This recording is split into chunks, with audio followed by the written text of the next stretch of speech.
Hi there, I'm Andy Robertson, and this is Family Gamer TV.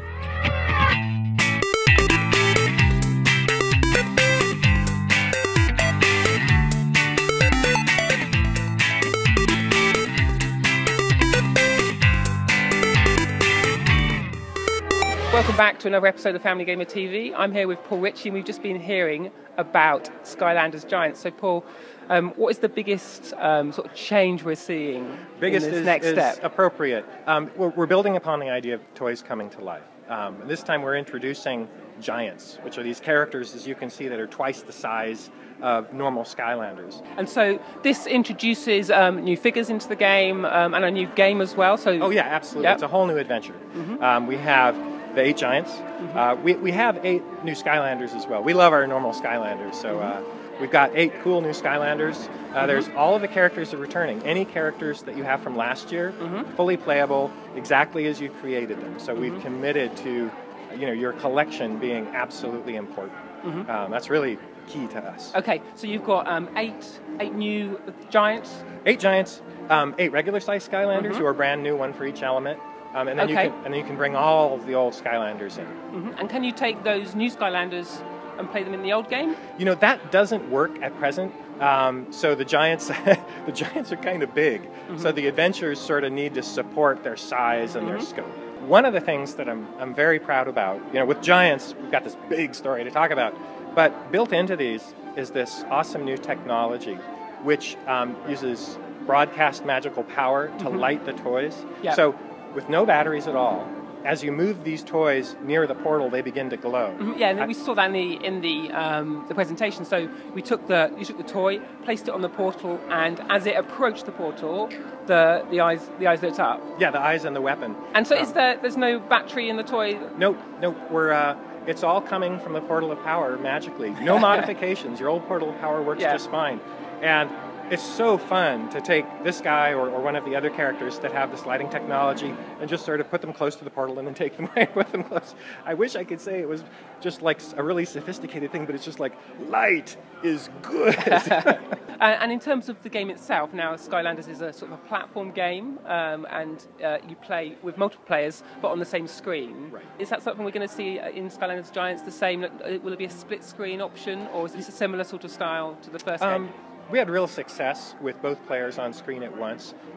We're doing a little bit of camera work in some cases to just make the camera more fun, but also to take into account the huge size of Giants. Now, you don't always have to be a Giant. You can, in fact, be whatever you want to be, and that's one of the tenets. If you want to play Spyro all the way through Giants, go ahead. If you want to be Giants all the time, go ahead. We make sure that the game is balanced and fun and challenging. And even though being a Giant is all about power, there are limits, and there are also design features where, it's like being huge and turning may not be the right way to beat this one battle. So you might want to switch back to one of your other characters or one of the new Skylanders right there and then switch back to being a Giant when you need to bash them. Now, one of the questions which I find more difficult to answer is in the game when you're playing, the game will show you, almost advertise figures that you can buy. So as your child plays through the game and you find a soul gem, it pops up what some of the sort of viewers and readers have sort of said it's a bit like an advert. Are you happy with the sort of the balance between sort of pushing more toys? It almost feels in some ways it's such a success, you didn't really need to just sort of sell it like that? Well, I think that was part of the success. We built this from the ground up as a collectible toy experience in which they can come to life inside of a video game. The success is frankly overwhelming. We really scaled up. We were ready for success on quite a large scale, and it just overwhelmed us. The one thing I'll say is we've talked to a lot of kids who want to go collect the soul gems, and then they'll go to the collection screen and they'll just watch video after video, or when their friends come over, they'll show it. So it serves multiple purposes. Yeah, I mean, and that's something, on the 3DS version, it's actually a really nice area where you can go, and my kids have just worked that out. They just started playing the 3DS game, and they go through, and they've been seeing all the characters they've not got yet. And that is, genuinely something I think they're enjoying and a positive thing. Good. Because these toys, we want you to carry them through the rest of your lives and care about them and remember your adventures in the game, but then we want you to do things with them outside.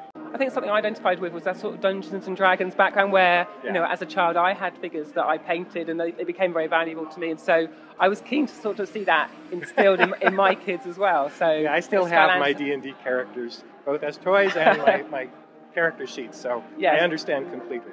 Yeah. So, I mean, going back to the point about the sort of how the games are sold, one suggestion we've had from viewers is to say, could there be a bit more explanation on the packaging of the game? To say, you know, as you play this, you know, there will be a degree of advertising to your children, because it seems that's the issue. It's really educating parents, because if a child is watching TV, you know, we know that has adverts in it, and that's fine. That's part of what funds TV. Mm-hmm. But when you come to a video game, it seems like that knowledge isn't there. So maybe being slightly more overt about that. I think there are ways of, if you broadcast that this is a collectible character mm-hmm. game, I think that would be a really good way to do it. Advertising guys, yeah. Fortunately I don't write the ads. I think they've done a really good job. I mean, if you look at the way kids are going to the stores, and parents too, I get these stories of parents waiting until the wee hours of the night because they think that's when the stores are restocking. Yeah, and going camping out. And so in terms of that stock supply, is that something we're going to see more? Because, you know, that was a big question of like, when are we going to get them, you know, more in store so it's not. Oh yeah, I got inflated prices on eBay, you know, which obviously isn't that great. Yeah, please. Well, I don't want to ruin anybody's job at eBay, but, you know, try to pay the retail price. That's really what we want as much mm-hmm. as possible. I mean, I love seeing the passion that people have for it. But no, I every now and then they let me sit in the big boys' room with all the executives planning, and there was an absolute discussion about how do we make sure that we get more toys out there. I mean, of course it's in our best interest, but we want the retail experience to be positive, and that requires that there's actually toys there to buy when you go there, at least to kind of paw through and look at and put on the portal and see the videos. Mm-hmm. So yeah, we're working on that 24/7. Yeah. Well, thanks for your time. That was really good to talk to you. Oh, always, man. Yeah. Thank you very much. Right. It's a pleasure. Great. And we'll be back with more from Skylanders and Family Gamer TV soon.